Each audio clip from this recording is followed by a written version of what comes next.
Hey everybody, just gonna do a quick unboxing today. I just got a couple days ago in the mail a brand new guitar, but it's like 20 degrees here, and so I had to let it sit for a day or so. So I'm pretty excited to open her up. Let's see what we got here.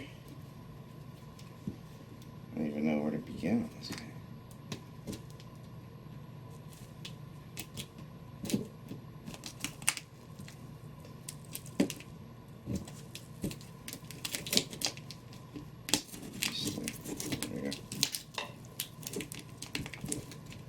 Yeah, basically,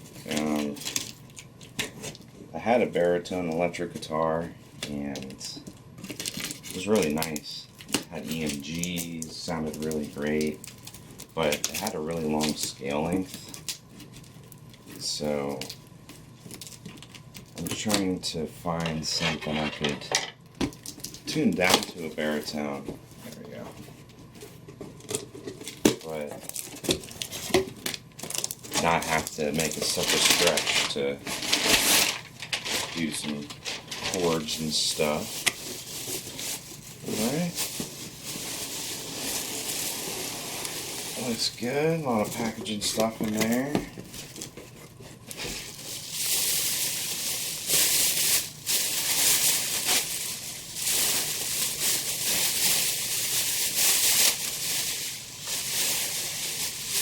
So I went with a Legator Headless. This is a Ghost. This one here comes with this nice big bag. It's nice extra pockets and stuff. And probably has straps on the back like a backpack, but there's like another strap or something in here. Nice. Extra stuff. Nothing in here, but it's a big pocket. This feels pretty padded too. Nice.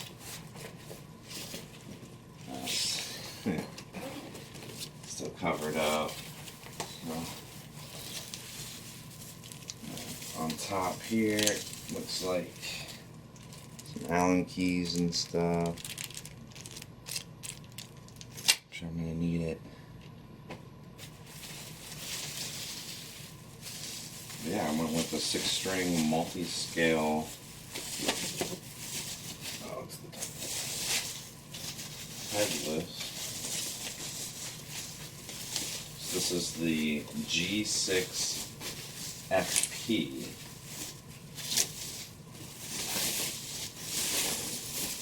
If I can ever get it out of here. There you go.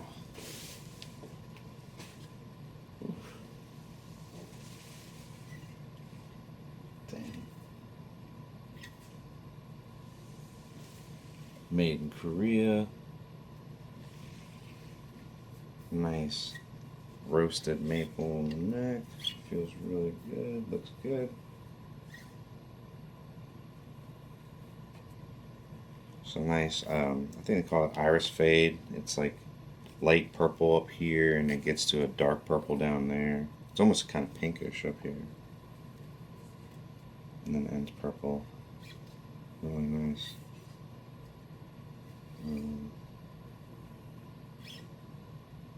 Rosewood fretboard. They almost look like luminlay. I don't remember like all the specs. I ordered this back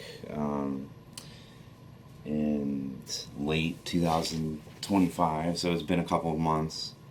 And but yeah, I think these are luminlay. I'll have to test that. Check that out. Oh wow. Almost in tune too. Nice. Yeah, I'm gonna have to plug her in, check it out. There's been reviews before in the past that have said people have been complaining about trying to get up to the upper fret axis, or the lower, I would say. And they said that the block up here would get in their way. So I'm going to test that and see. Kind of feels pretty comfortable. So I think that they've might have like moved it up a little. But yeah, this looks really awesome. I can't wait to plug her in. Check it out. The G6FP.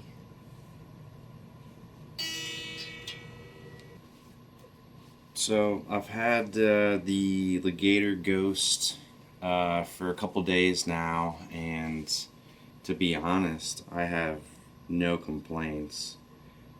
I'm actually really shocked that with the weather that we've been having and everything, that this guitar basically came,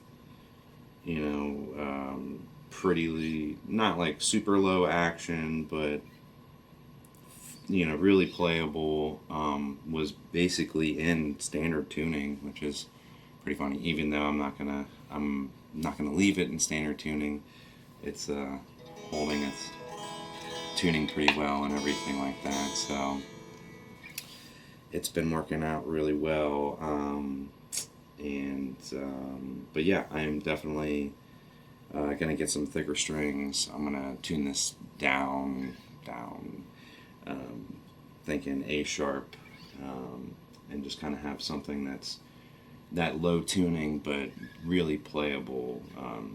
As I mentioned, I think during the opening, I had a baritone guitar, a 6-string Ibanez RG with EMGs, and it was really sick. 24 frets, like it was a really nice baritone guitar, but at the 28 scale, some people can be like, oh, that's no problem, and especially what they play, it's not going to be, a problem if you're just bar chording or anything like that. But when I had that baritone, I like to try to do some kind of crazy chords and stuff like that, and it just was impossible with my small hands or medium-sized man hands.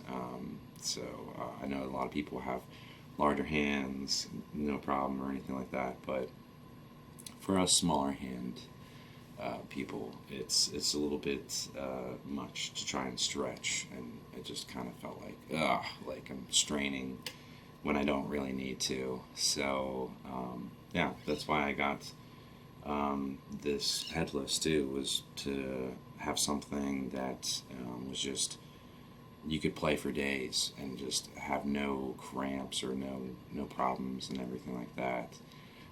So that was the major factor why I went with the Headless multi-scale guitar. Another was to kind of just try out the multi-scale and see, how is that? Is that uncomfortable to play? Is it not that bad and everything? And to be completely honest, again, having this for a couple of days and playing it like every day, I think it's not even a problem. It just looks more intimidating than it is. I think that even when you're not looking at it and you're playing, every once in a while you might not hit the right fret. You might be on a different fret than you think, especially I feel like up here sometimes you think you're on this note, but you're here if you're not looking. But I feel after a while it's just something you get used to, now, like, oh, okay, I'm here and everything, and it just feels so comfortable. And yeah, so just playing it, not even having to do anything to kind of get it to play and everything, and especially with this weather, it's just that's awesome. So yeah, also the pickups, they were pretty close to the strings and mounted in there pretty good. So it's pretty loud. I would say I have a Charvel DK24, and that's, even with the Super Shred, I think is not as much volume, not as loud, but I think it's because the strings probably are a little bit closer to these pickups. But yeah, they sound actually pretty good. I'm plugged into just kind of a little simple practice amp. So this is the neck pickup. Sounds pretty good and everything.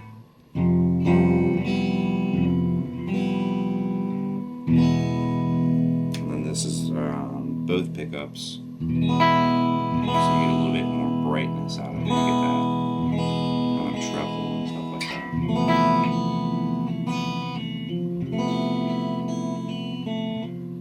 You get that treble, but you still have that bass to it. And then the bridge, I think, is like really bright. It's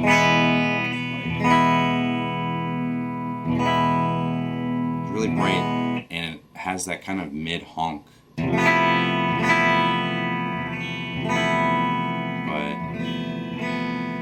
that's something that can easily be tailored with a EQ pedal. You can always kind of just get that out and stuff. And then also, just kind of depending on what other pedals you're playing through and everything like that, that's something that can kind of get out and everything. But that's one thing I would like about this guitar. The only addition would be like a tone control, but just to have just volume, it's kind of, no messing around or anything like that.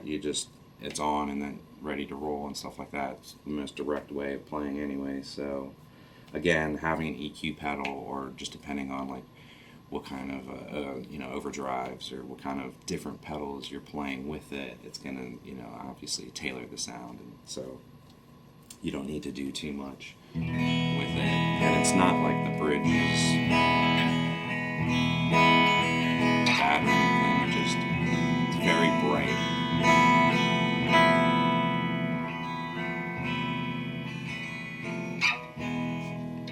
But yeah, I also went with this model because there's a lot of guitars nowadays that are being made with these kind of amenities and stuff that have active pickups. And I think that the active pickups sound really great and everything, but if I want to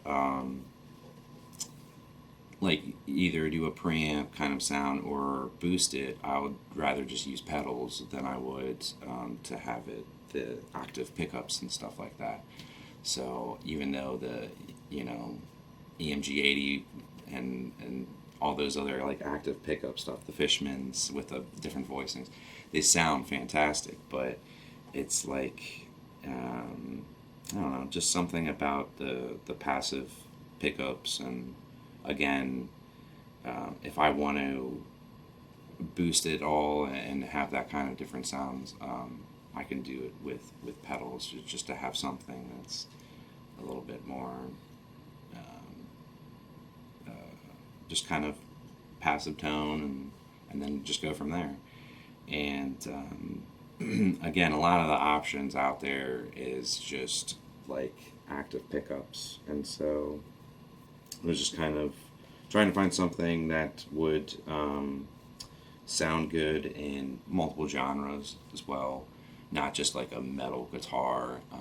When I had that EMG baritone, it just wanted to play metal. It was like you could tone the volume down and you can kind of tailor it so it wasn't so metal-y, but it is what it is. It does what it wants to do, and that's it. And it just kind of felt like that one trick pony, and so it was a fantastic workhorse, but I just wanted something a little bit more versatile. So having something with the passive pickups, and then also a neat feature about this guitar, I don't necessarily know if I'm going to use it or not, but it comes with a 9-volt cavity already built into it, so it's already ready to roll if you want to get it to be active.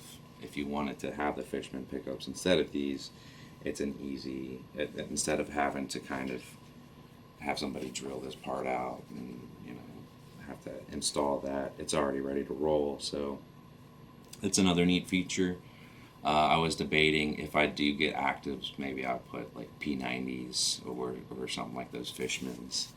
Sound fantastic, and then kind of I think it would pair well. But for the time, I do really like these pickups. They do sound pretty good, especially through a bunch of the different pedals that I have and stuff. So, but yeah, again, I've been really stoked with my purchase here, and can't wait to get this tuned into more of a baritone kind of tuning, and see with these pickups and everything like that what they sound like, and also how much more kind of setup I would need to do. I'm sure I'm going to have to do a little bit of a setup to get it to there, but other than slapping on, I'm thinking either Ernie Ball Magnums or Ernie Ball not even Slinkies.